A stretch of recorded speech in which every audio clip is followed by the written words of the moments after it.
दोस्तों, ये वाक्य जो मैं आपके साथ शेयर करने जा रहा हूँ, ये ऐसा है कि आपका दिल दहला देगा और तो और ये आपको खौफ की एक नई दुनिया में ले जाएगा।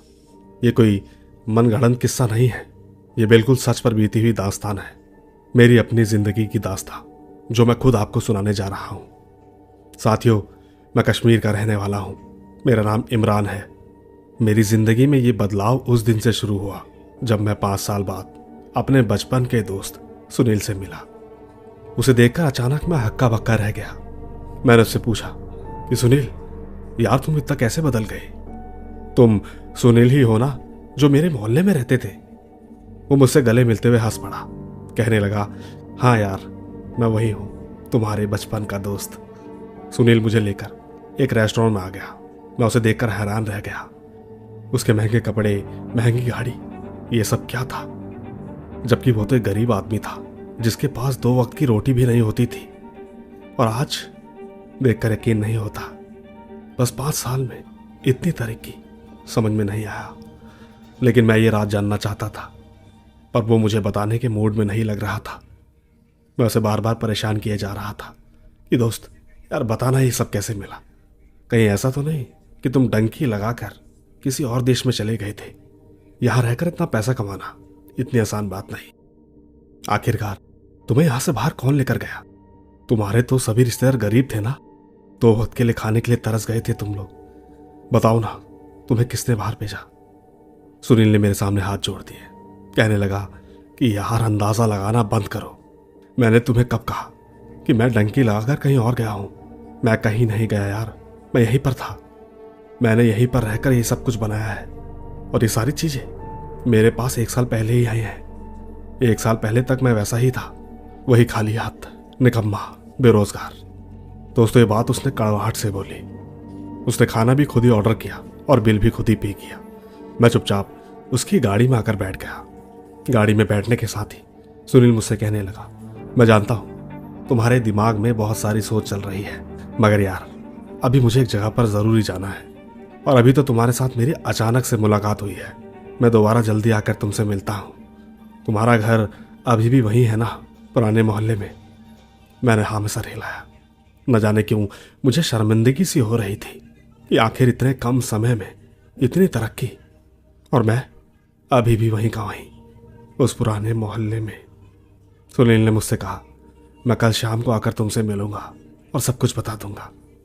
इसके बाद मैं चुपचाप अपने घर आ गया। मेरा दिमाग लगातार सुनील के बारे में ही सोच रहा था। मैं अभी कितने सालों से नौकरी ढूंढ रहा था, लेकिन कोई भी अच्छी नौकरी नहीं मिली। कभी किसी ने मजदूरी करने को कहा तो कभी किसी दुकान पर काम करता। यूं समझिए, डिग्री होने के बावजूद भी मैं यहां से लेकर वहां तक बस धक्के खा रहा था। एक तरफ मेरी नौकरी, माँ भी बहुत परेशान रहने लगी थी।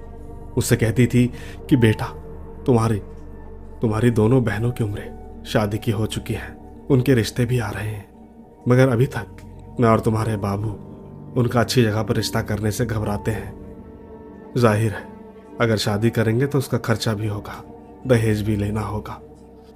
बेटा, जो लोग रिश्ता करेंगे वो 6 महीने, साल से ज्यादा इंतजार नहीं करेंगे। तुम कोई अच्छी सी नौकरी ढूंढो ताकि तुम्हारी अपनी बहनें खुद एक घर की हो सके। तुम्हारा वक्त आ चुका है, अपना फर्ज अदा करो। दोस्तों, इसके बाद जब मैं सुनील से मिला तो मेरे दिल में ये उम्मीद सी बन गई थी कि वो मेरी मदद जरूर करेगा। 2 दिन गुजर गए। शाम को माँ ने बताया, बेटा सुनील तुमसे मिलने आया है।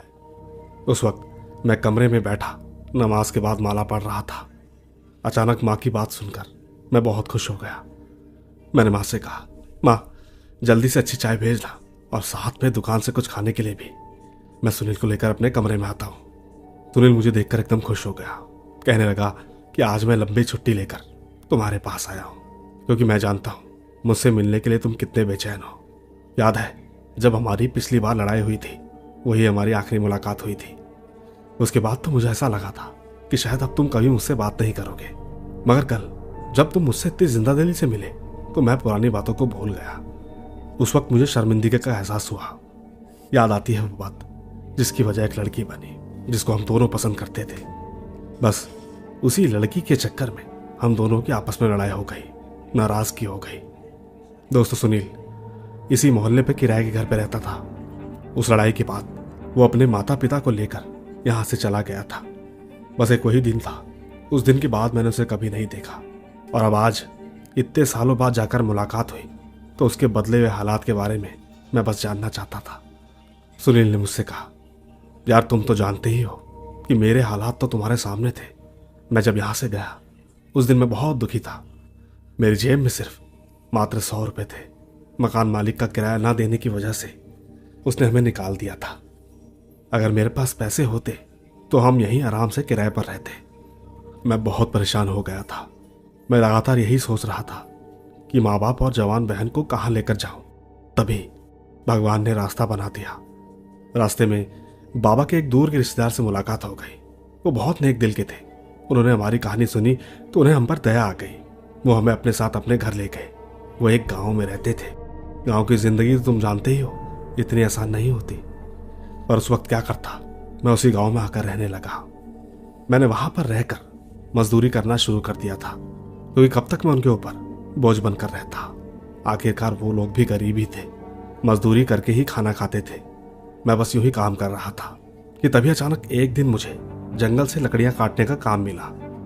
जब मैं लकड़ियां काटने जंगल के अंदर गया तो वहां पर एक आदमी से मेरी मुलाकात हुई, जो कि जमीन पर आलती पालती मारकर बैठा हुआ था। मुझे उस वक्त उसके पास सफेद रंग का एक घेरा नजर आ रहा था। मैं हैरानी से उस आदमी को देखने लगा। थोड़ी देर बाद जब उसने आंखें खोली तो मुझे गौर से देखने लगा। कहने लगा कि कौन हो तुम। मैंने उसे अपने बारे में सब कुछ बताया कि मैं कैसे हालात का सताया हुआ हूं। उसने मुझसे कहा, तुम अपने हालात बदलना चाहते हो, अपना वक्त बदलना चाहते हो।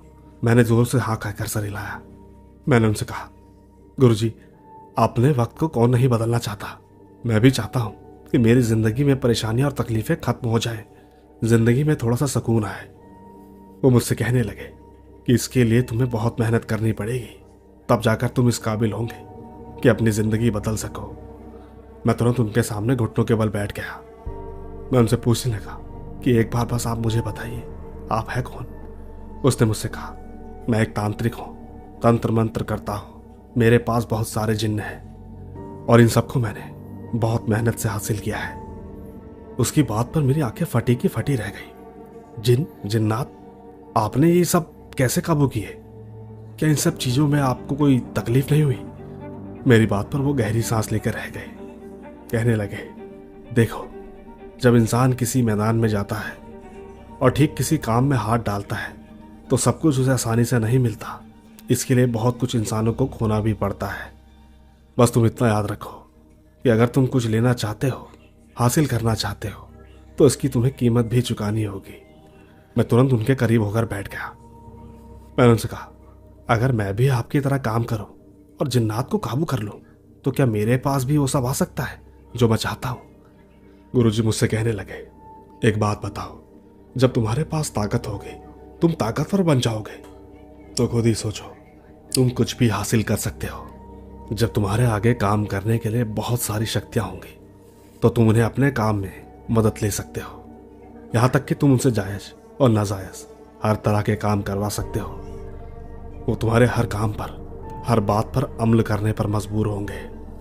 अगर उन्होंने तुम्हारी बात नहीं मानी तो वो जलकर मर जाएंगे, क्योंकि तुम्हारी गुलामी में आने के बाद तुम उनके मालिक बन जाओगे। उस वक्त मैं गुरुजी की बातें सुनकर ख्वाबों की दुनिया में चला गया। मैंने एकदम कहा, क्या आप मुझे ये सब सिखाओगे? ये सब कुछ तंत्र मंत्र जो भी आप करते हो। गुरुजी ने मुझसे फिर से कहा, मैं तुम्हें पहले भी कह चुका हूं कि इस चीज की कीमत देनी होगी। क्या तुम कीमत अदा करोगे? मैंने गुरुजी से कहा। मैंने हाथ जोड़ते हुए कहा, मैं एक गरीब आदमी हूं, मुश्किल से घर वालों का दवा खाना कर रहा हूं। मैं इस वक्त आपको क्या दे सकता हूं? गुरुजी ने कहा, दे सकते हो। उन्होंने मेरे सामने एक अजीब सी शर्त रखी। कहने लगे, मेरी एक बेटी है जो अपंग है, चल फिर नहीं सकती, और तो और शाम के बाद उसे नजर आना भी बंद हो जाता है। मुझे उसके लिए रिश्ते ढूंढने में काफ़ी परेशानी है। मुझे उसके लिए रिश्ता ढूंढने में बहुत परेशानियां हो रही है। अगर तुम मेरी बेटी के साथ शादी कर लो और वादा करो कि तुम उसे हमेशा खुश रखोगे, तो मैं तुम्हें ये सब कुछ मुफ्त में सिखा सकता हूं। मैं हैरान रह गया। मैंने कहा, आपके पास तो बहुत सारा पैसा है, आप अपनी बेटी का इलाज क्यों नहीं करवा लेते? इलाज के बाद आप किसी अच्छे अमीर लड़के से उसकी शादी क्यों नहीं करवा देते? मेरे इतना कहते ही उनके चेहरे पर एक अजीब सी कड़वाहट आ गई। कहने लगे कि देखो, मैं सब कुछ जानता हूं जो तुम नहीं जानते। तुम्हारा चेहरा देखते ही मुझे अंदाजा हो गया था कि तुम जमाने के सताए हुए हो। मुझे वैसे भी किसी ऐसे इंसान की जरूरत थी जिसे मैं अपना शिष्य बनाऊं और अपना सारा ज्ञान उसे दूं, क्योंकि मुझे एक बीमारी है। मैं ज्यादा समय तक जिंदा नहीं रह सकता, इसीलिए चाहता हूं कि जाने से पहले ये ज्ञान मैं तुम्हें दे दूं। उस वक्त मैं गुरुदेव की बातें सुनकर उनकी बातों में आ गया। मैंने शादी के लिए हाँ कर दिया। जब ये बात मैंने घर वालों को बताई तो माँ बहुत नाराज हो गई। कहने लगी कि हमारे पास अपना घर नहीं है, कुछ भी नहीं है, हम कैसे तुम्हारी शादी कर दें। मैंने उनसे कहा कि किसी चीज का मसला नहीं होगा, हम लोग उसी लड़की के घर में रहेंगे। माता पिता कहने लगे कि क्या बात कर रहे हो, घर जवाई बनकर रहने की बात है, क्या तुम घर जवाई बनकर रहोगे? नहीं बेटा, ऐसी जिंदगी से तो मरना पसंद। इसके बाद ठीक वो तांत्रिक घर में आया। उन्होंने माता पिता को कुछ इस तरीके से बहलाया कि वो भी उनकी बातों में आ गए। एक तरह से उन्होंने माँ बाप पर नजरबंदी कर दी थी। माता पिता उसकी हर बात पर हाँ कहने लगे। बस फिर क्या था, उसी जुम्मे को मेरा सबाना के साथ निकाह हो गया। वैसे वो देखने में अच्छी खासी थी, मगर बेचारी एक टांग से अपंग थी। उसकी एक टांग दूसरी टांग से छोटी थी, और तो सबसे बेकार बात, उसे शाम के बाद नजर नहीं आता था। इसके अलावा सच कहूं तो उस तांत्रिक ने एक अच्छी चाल चली। उसने मुझे शपथ पत्र पर साइन भी करवा लिए थे कि मैं कभी भी उसकी बेटी को तलाक नहीं दूंगा, कभी भी उसे अकेला छोड़कर नहीं जाऊंगा। अगर ऐसा किया तो वो मेरे खिलाफ कानूनी कार्रवाई कर सकता है। उसने सारे कागजात एक वकील के हवाले कर दिए थे। पर एक बात थी, मेरे रहने खाने पीने हर चीज का मसला हल हो गया था। अब मैंने अपने सारे दिन तंत्र मंत्र पर लगा दिए थे। वो तांत्रिक मुझे हर दिन एक नया ज्ञान देता था। मैं धीरे धीरे रोजाना कब्रिस्तान में बैठकर तंत्र विद्या करता था। मेरे ससुर ने मुझे बताया था कि ये सब बहुत खतरनाक है, इसको करना आसान नहीं है। बड़े कलेजे वाला इंसान ही इन सब चीजों को कर सकता है। मैंने उनसे कह दिया कि मैं बड़ा आदमी बनने के लिए कुछ भी कर सकता हूं। मैं इस साधना को पूरी कर कर रहूंगा। मत पूछो उस साधना के दौरान मुझे क्या क्या देखने को मिला। कैसे कैसे भयानक वाक्य मेरी आंखों के सामने आए। कई सारी भयानक आत्माएं मुझे डराती, मुझे अपने इस काम से दूर करने की कोशिश करती, मगर मैंने किसी भी बात पर यकीन नहीं किया और जैसे तैसे अपनी साधना पूरी की। धीरे धीरे मेरे पास एक नहीं बल्कि मेरे कब्जे में बहुत सारे जिन्न आ गए। दौलत का पाना और उसकी कीमत। दोस्तों, जब उसकी बात खत्म हुई तो मैं सुन रहा था। मैं कहने लगा कि दौलत, उसकी कीमत, इसके बाद क्या हुआ? जब तुम्हारे पास ताकत आ गई तो क्या तुमने उस लड़की को छोड़ दिया, उसे तलाक दे दिया? मेरा दोस्त कहने लगा, मैं इतना घटिया इंसान नहीं हूं कि अपनी पत्नी को ही छोड़ दूं, अपने किए गए वादे से फिर जाऊं। जब मैं अपने तंत्र मंत्र में कामयाब हो गया था तो उसके कुछ ही दिनों बाद वो तांत्रिक जिंदा ना रह सका। उसे कुछ खतरनाक बीमारी लग गई थी। धीरे धीरे वो इस दुनिया से चला गया। उसने अपने उन तंत्र मंत्र की कीमत चुकाई थी। जानते हो उसकी कीमत क्या थी? तुम तो यकीन भी नहीं करोगे। इन तंत्र मंत्र की कीमत उसकी सेहत की सूरत में थी। उन जिन्नात ने उसकी सेहत छीन ली और बेटी को अपंग कर दिया था। ये सारी बीमारियां उन्हीं जिन्नात की देन थी। ऐसा नहीं कि मैंने उसका इलाज नहीं कराया। मैंने अपनी पत्नी का बहुत इलाज करवाया, मगर वो ठीक ना हो सकी। हाँ, पर अब वो इस काबिल हो गई है कि अपनी मर्जी से घर में कहीं भी आ जा सकती है। एक चीज और अच्छी हुई, उसकी आंखों का जो रोग था वो भी अब ठीक हो गया है। अब मैं वो गांव छोड़कर शहर में शिफ्ट हो गया हूँ। मेरे पास वह ताकतें मौजूद हैं जिसकी कोई कल्पना भी नहीं कर सकता। मैं कई सारे लोगों का इलाज करता हूँ और उनसे इनकी भारी कीमत लेता हूँ। यही है मेरा राज। बस एक बात है, ये पैसा मुझे मेरी पत्नी की सूरत में मिला है और दूसरे लोगों का इलाज करके। मैंने अपने दोस्त से पूछा, तुम्हारे बच्चे हैं? उसने हंसकर जवाब दिया, यही तो कीमत है इन सब की जो कि मैंने चुकाई है। मैं कभी बाप नहीं बन सकता। मैंने उससे कहा, क्या फायदा यार इतने पैसे रुपयों का जब इंसान की संतान ही ना हो। दोस्त ने कहा, भगवान ने चाहा तो संतान देनी होगी तो देगा, नहीं तो मैं किसी और का बच्चा गोद ले लूंगा, अपनी किसी बहन का, किसी रिश्तेदार का, या फिर कोई यतीम बच्चा जो दुनिया के साथ साथ मेरी आखिरत में सुधार देगा। मैंने अपने दोस्त से कहा, मुझे भी सिखाओ, ये ताकत हासिल करना चाहता हूँ। मैं भी चाहता हूँ कि मेरे कब्जे में कोई जिन्न हो जो मेरे सारे काम करे। तू तो मेरे दोस्त है, मैं कब तक मेहनत मजदूरी करूंगा, मेरी भी जिंदगी संवार दे। दोस्त कहने लगा, मैं इस दलदल में उतर चुका हूं, मैं नहीं चाहता कि कोई और भी इस दलदल में उतरे, लेकिन मैं उसके पीछे पड़ गया। इसकी जो भी कीमत चुकानी होगी मैं करूंगा ना।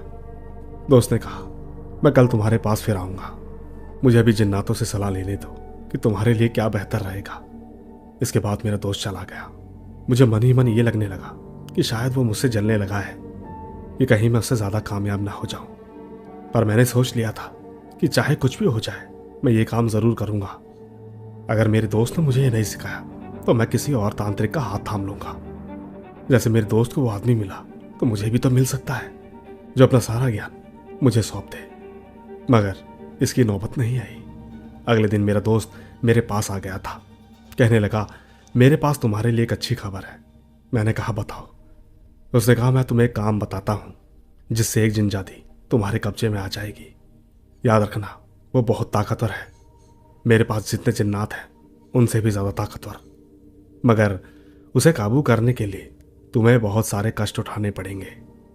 तुम्हें कुछ दिन कब्रिस्तान में गुजारने पड़ेंगे और कुछ रातें रेगिस्तान में, तो कुछ जंगल में। तब जाकर वह तुम्हारे पास आएगी। और जब वो तुम्हारे पास आएगी तो तुम्हें उसे काबू में रखने के लिए उसके साथ निकाह भी करना पड़ेगा। और जो वो शर्त रखेगी वो तुम्हें माननी भी पड़ेगी। बताओ, क्या कहते हो?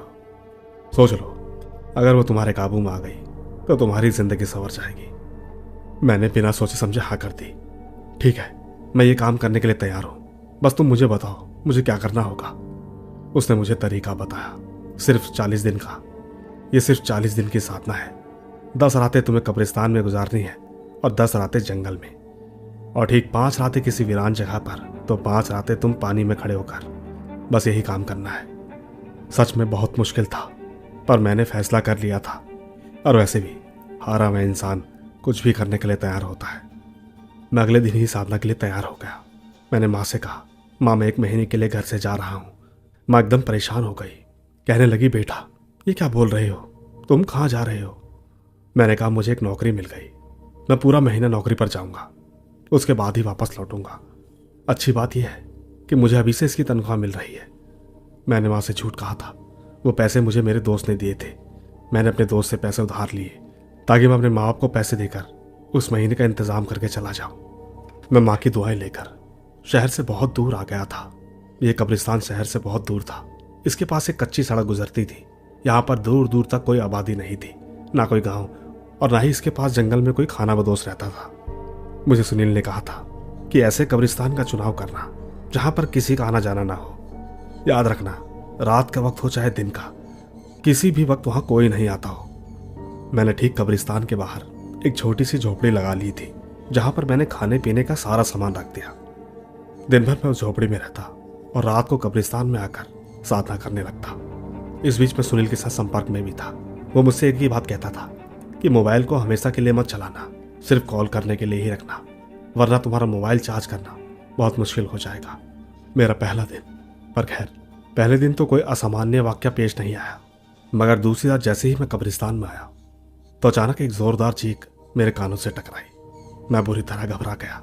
मेरा पूरा शरीर एक बार कांप के रह गया।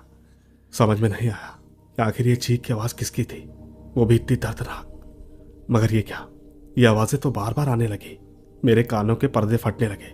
इतना शोर हो गया कि मुझे अंदाजा हो गया ये सब उसी जिनजाति का कारनामा है। ये सब कुछ वो मुझे रोकने के लिए कर रही है ताकि मैं अपना काम शुरू ना करूं। मगर मैं रुकने वाला नहीं था। मैं चुपचाप बैठकर अपना काम करता रहा। थोड़ी देर बाद अचानक चारों तरफ खामोशी छा गई। मैंने अपना सामान उठाया और झोपड़ी में जाने लगा। उसी बीच अचानक मुझे एक आवाज सुनाई थी। वो आवाज कुछ ऐसी थी, जो तुम कर रहे हो वो सही नहीं है, तुम मौत से खेल रहे हो। मौत से खेलना बहुत खतरनाक है। क्या तुम्हें अपनी जिंदगी प्यारी नहीं? साथियों, आवाज बहुत खूबसूरत थी मगर लहजे में बहुत गुस्सा था। मैंने पलटकर देखने की गलती नहीं की। मैंने बिना पीछे पलटे और उसकी बात का जवाब दिए बिना झोपड़ी में आ गया। मैंने झोपड़ी में एक घेरा बनाया और सुनील को कॉल करके आज होने वाले वाक्यों के बारे में बताया। फिर उसकी सलाह लेकर चुपचाप सो गया। सच कहता हूं, हर रोज साधना करते हुए मेरे साथ ऐसे ऐसे वाक्य पेश आने लगे कि मेरी रूह का झंझोर कर रख देते, मगर मैं इस काम को छोड़कर बाहर निकलने को तैयार नहीं था। एक दिन तो मुझ पर खून की बारिश होने लगी। उस खून से इतनी गंदी बदबू आ रही थी कि मानो अभी उल्टी आ जाए। और ठीक एक बार मुझे माँ की आवाज़ सुनाई दी। जब मैंने आंखें खोली तो माँ के पास एक भयानक चीज थी, जिसने माँ की गर्दन पर हाथ रखा हुआ था और उसके हाथ में एक चाकू था। माँ मुझसे कह रही थी कि बेटा तू ये काम बंद कर दे, यहीं पर छोड़ दे, वरना ये मुझे मार देगी। देख, इसके हाथ में खंजर है जो मेरी गर्दन के साथ लगा रखा है। अगर तुम अपने घेरे से बाहर आ जाओ तो ये मुझे छोड़ देगी। जब मैंने माँ के पैरों की तरफ देखा तो वो उल्टे थे। मैं समझ गया कि ये मेरी माँ नहीं बल्कि नजरों का एक धोखा है। मैंने अपनी आंखें बंद की और दोबारा साधना में लग गया। मैंने जैसे तैसे 10 दिन पूरे किए। अब मुझे ठीक जंगल में जाकर साधना करनी थी। जंगल में भी मेरे साथ ऐसे ऐसे वाक्य हुए कि मन तो कर रहा था यहीं पर छोड़कर चला जाऊं, यहां से दूर भाग जाऊं, मगर एक ही बात मन में आती, जब मैंने इतनी खतरनाक जगह पर यह काम शुरू कर दिया तो ये तो सिर्फ जंगल है और अब साधना तो आधी ही हो चुकी है और आधी साधना तो मैं कर चुका हूं। खैर कोई बात नहीं, इतना इंतजार क्या है, थोड़ा और कर लेता हूं। उसी बीच साधना करते करते जब अचानक मेरी आंखें खोली तो देखा कि जंगल के सारे पेड़ मेरे ऊपर झुके आ रहे थे। इतने बड़े पेड़ों को अपने ऊपर आता देख मेरी सांसें रुक गई। मैंने चुपचाप आंखें बंद कर ली। जानता था कि नजर का धोखा है, ये सच नहीं है। धीरे धीरे मेरी मंजिल थोड़ी ही दूर थी, सिर्फ 10 दिनों के फासले पर। 5 दिन मुझे उस रेगिस्तान में बैठकर काम करना था और 5 दिन पानी में। रेगिस्तान में तो मेरा काम आसानी से हो गया, कोई रहस्यमय वाकया नहीं हुआ। बस एक बार मेरी जान हलक में आ गई थी, क्योंकि बीच में एक दिन ऐसा तूफान आया कि सारी की सारी रेत उड़कर जैसे किसी ने मेरे ऊपर डाल दी हो। पर मेरी साधना का वक्त उसी वक्त खत्म हो गया। मानो सब कुछ शांत हो गया। आंखें खोली तो मेरी पूरी झोपड़ी उस रेत से ढकी थी। मैंने बहुत मुश्किल से अपना सारा सामान निकाला। बस अब 5 दिन बचे थे। मुझे पानी में रहकर यह काम करना था। मैंने ठीक एक दरिया के सामने अपनी झोपड़ी लगा ली। मैं ठीक जब पहले दिन पानी में उतरा तो पानी इतना ठंडा था कि मानो मेरी जान से निकल गई। जैसे ही मैंने अपना काम शुरू किया तो मानो पानी में भूकंप आ गया। मैंने पानी में इतना तेज तूफान कभी नहीं देखा था, पर मैं जानता था ये सब उस जिनजादी की चालाकी है। मैं दिल ही दिल अल्लाह से दुआ कर रहा था कि वो मेरी इस मुश्किल को आसान कर दे। और ठीक जब मैं काम पूरा करने के बाद बाहर निकला तो पानी एकदम शांत हो चुका था। मैं जा ही रहा था कि एक बार फिर से मुझे उसकी आवाज़ सुनाई दी। वह उस वक्त एक बूढ़ी औरत के रूप में मेरे सामने थी, पर वो मेरे करीब नहीं आ पा रही थी। वो ठीक मेरे आगे आगे चल रही थी। मुझसे कहने लगी कि तुम्हें ये सब करके क्या मिलेगा। देखो, मैं बूढ़ी औरत हूँ, कमज़ोर हूँ, मेरे पास बिल्कुल ताकत नहीं। तुम्हें मुझे पाकर क्या फ़ायदा होगा। मैंने एक नज़र उसकी ओर देखा। चेहरा बहुत भयानक था। जानता था कि उसने रूप बनाया हुआ है ताकि वो मुझे खुद से दूर रख सके। मैं उसे चुपचाप अनदेखा कर अपनी झोपड़ी में आ गया। वो चिल्लाती हुई कहीं गायब हो गई। कह रही थी कि तुम बहुत पछताओगे। मैं तुम्हारी कोशिश कभी कामयाब नहीं होने दूंगी, कभी भी तुम्हारी कैद में नहीं आऊंगी। पर खैर, मेरा सिर्फ एक दिन रह गया था। उस दिन मैं जब पानी में गया तो मुझे पानी में घुसते ही एक मखलूक दिखी, इतनी भयानक। उसे देखकर मेरे पूरे शरीर के रोंगटे खड़े हो गए। दिल की धड़कन मानो मैं भूल सा गया। ऐसा लग रहा था मानो कलेजा फटकर अभी बाहर आ जाएगा। मैंने तुरंत अपने आसपास घेरा बना लिया, पर वो मखलूक भागते हुए मेरे सामने आई और सीधा मेरे मुंह के पास रुकी। उसने धीरे धीरे अपना बड़ा सा मुंह खोला। उसे देखकर ऐसा लग रहा था कि जैसे वो मुझे खाने के लिए आगे आ रही हो, पर मैं जानता था वो कभी भी इस घेरे के अंदर नहीं आ सकती। वो ठीक मेरे घेरे के आसपास घूम रही थी, बार बार गोल गोल चक्कर काट रही थी। वो इंसानी आवाज में मुझसे कह रही थी कि बस अब मैं तुम्हारा खेल खत्म कर दूंगी, तुम्हें मुझसे कोई नहीं बचा पाएगा। सच कहूं तो मुझे डर भी लग रहा था, पर मैंने अपने ऊपर काबू पाया और मुझे सुनील की बात याद आई। उसने मुझसे कहा था कि वो तुम्हें डराने की हर संभव कोशिश करेगी ताकि तुम ये काम किसी भी तरह छोड़कर अपने घेरे से बाहर निकल जाओ। मगर कुछ भी हो जाए, तुम्हें ये काम बीच में नहीं छोड़ना। मैं लगातार मंत्र पढ़ता रहा। मैं अपनी साधना में इतना लीन था कि आखिर के मिनटों तक वो मुझे बहलाती रही। लेकिन जैसे ही मेरा काम पूरा हुआ तो अचानक चारों तरफ खामोशी छा गई। हर तरफ सन्नाटा छा गया। मुझे किसी की सिसकियों की आवाज़ सुनाई थी। मैं पानी से निकलकर बाहर आकर चुपचाप बैठ गया। जब मेरी नज़रें कुछ दूरी पर गई तो मैंने एक लड़की को वहां बैठे हुए देखा जो मेरे सामने घुटनों में सर देकर बैठी थी। मैंने जैसे ही उसका सिर उठाकर अपनी तरफ देखा तो मैं उससे नजरें हटा नहीं पाया। वाकई वो बेहद खूबसूरत थी। उसने आंसू भरी निगाहों से मुझसे कहा कि तुम अपने काम में कामयाब हो गए, अब मैं तुम्हारी गुलाम बन चुकी हूं। मैंने उससे कहा, मैंने तुम्हें काबू में करने के लिए बहुत मेहनत की है, बहुत सारे कष्ट उठाए हैं। उसने मुझसे कहा, मुझे आपकी किसी बात से इनकार नहीं, मगर आपको ये तो पता ही होगा कि इस काम की एक शर्त है। अगर मैं आपके काबू में आऊंगी, मैं जैसे ही आपके पास आऊंगी तो आपको मेरी एक शर्त भी माननी होगी। तुम्हें मुझसे निकाह करना होगा और मुझसे निकाह करने के बाद तुम किसी और इंसान से निकाह नहीं कर सकते। उसकी बात पर मैं हक्का बक्का रह गया। मैंने उससे कहा, यह क्या बात हुई? तुम मुझसे इतनी बड़ी कुर्बानी कैसे मांग सकती हो? उसने मुझसे कहा, अगर मैं अपनी आज़ादी के लिए कुर्बानी दे सकती हूँ तो तुम्हें भी देनी होगी। बस यही मेरी एक शर्त है। अगर तुम मेरी बात मानते हो तभी मैं तुम्हारी बात मानने के लिए मजबूर होंगी, वरना जिस दिन तुम इस बात से पीछे हटे तो वो तुम्हारी जिंदगी का आखिरी दिन होगा। और तो और उस दिन मुझे आज़ादी मिल जाएगी, मैं जो चाहे कर सकती हूँ, पर सबसे पहले जा। मैंने कहा, ठीक है, मुझे मंजूर है। इसके बाद वापस जाकर मैंने सुनील को ये सारी बातें बताई। सुनील ने हम दोनों का निकाह अपनी निगरानी में करवाया। सुनील ने मुझसे कहा, अब कुछ भी हो जाए तुम किसी और लड़की से निकाह नहीं कर सकते। सुनील की बातों से मैं उदास हो गया। मैंने उससे कहा, यार सुनील, जैसे तुम कभी बाप नहीं बन सकते, संतान की खुशी नहीं देख सकते, मुझे तुम पर दया आई थी। क्या फायदा इस दौलत का? अब देखो मैं भी तो कुछ नहीं कर सकता। इससे यही साबित होता है इंसान हर चीज हासिल नहीं कर सकता। उसे ऊपर वाले पर विश्वास रखना चाहिए। जो उसके नसीब में होगा वो उसे जरूर मिलेगा। मेरा मन तो कहता है जब इंसान ऊपर वाले के नियमों से टकराता है तो वो कभी पूरी तरह खुश नहीं रह पाता। इसके बाद मैं चुपचाप घर आ गया। वो जिंजादी मेरे साथ घर आ चुकी थी। साथ ही इस बात को कई साल बीत चुके हैं। मैं जो भी चाहता वो सब कुछ मुझे मिल चुका था। मैंने अपना खुद का कारोबार भी शुरू कर लिया। आज की तारीख में मैं दूसरों के इलाज भी करता हूँ, मगर जब भी कोई मेरे पास ये इच्छा लेकर आता है कि उसे भी तांत्रिक बनना है तो मैं उसे रोक देता हूँ। वो जिंजादी आज भी मेरी निगाह में है। वो ठीक मेरी कैद में है, मगर आज तक मैं उसके साथ कभी फिजिकल नहीं हो पाया, क्योंकि आग और मिट्टी का कभी मिलन नहीं हो सकता। माता पिता बार बार इस बात की गुजारिश करते हैं कि शादी के लिए मैं उनकी बात मान लूं, मगर क्या करूं, मैं उनकी बात नहीं मान सकता। एक दिन की बात है, मैं अपनी किसी सोच में गुम था। उस दिन जिनजादी ने मुझसे कहा कि आप आज़ादी चाहते हैं। मैंने चौंक कर उसकी ओर देखा। उसने फिर मुझसे कहा, आपको जो चाहिए था वो तो आपको मिल चुका है, तो क्या अब आप चाहते हैं कि आराम से अपनी ज़िंदगी गुजार सकें? मैंने उससे कहा, मगर ये मुमकिन नहीं है, क्योंकि तुम मेरी गुलाम भी हो और मेरे निकाह भी हो।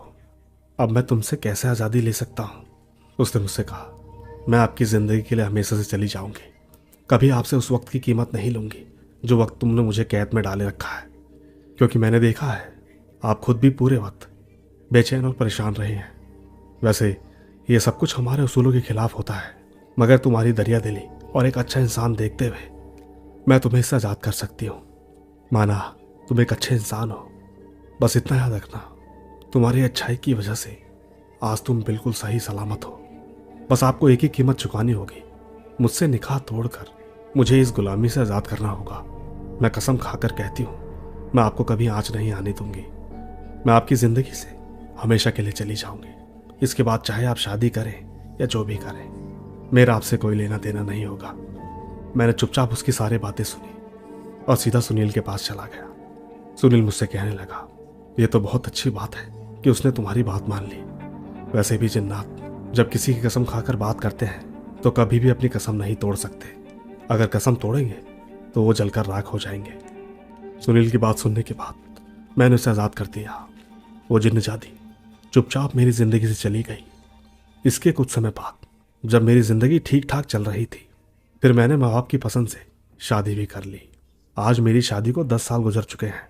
मेरे पास दौलत शोहरत सब कुछ है, मगर अब जब भी कोई मुझसे तंत्र मंत्र के बारे में बात करता है तो मैं उससे विनती कर लेता हूँ कि ये सब मैंने छोड़ दिया है। अब इन सब चीज़ों से मेरा कोई लेना देना नहीं। मैं सभी लोगों को आज ये सलाह देता हूँ कि ऊपर वाले के फैसले के आगे अपना सिर झुका दो। कभी भी ऐसा रास्ता ना चुनो जो रास्ता किसी की जान भी ले सकता है। हर इंसान की किस्मत इतनी अच्छी नहीं होती जो कि इतनी आसानी से ऐसी गहरी खाई से बाहर निकल कर आ सके। और आज इस कहानी को सुनाने का बस एक ही मकसद था, आपको उन चीज़ों से रूबरू करवाना जिनके बारे में आप लाखों कहानियां सुनते हैं। आखिरकार इनका भी एक वजूद होता है, मगर जितना सुनने में आसान लगता है हकीकत में ऐसा कुछ भी नहीं होता। धन्यवाद।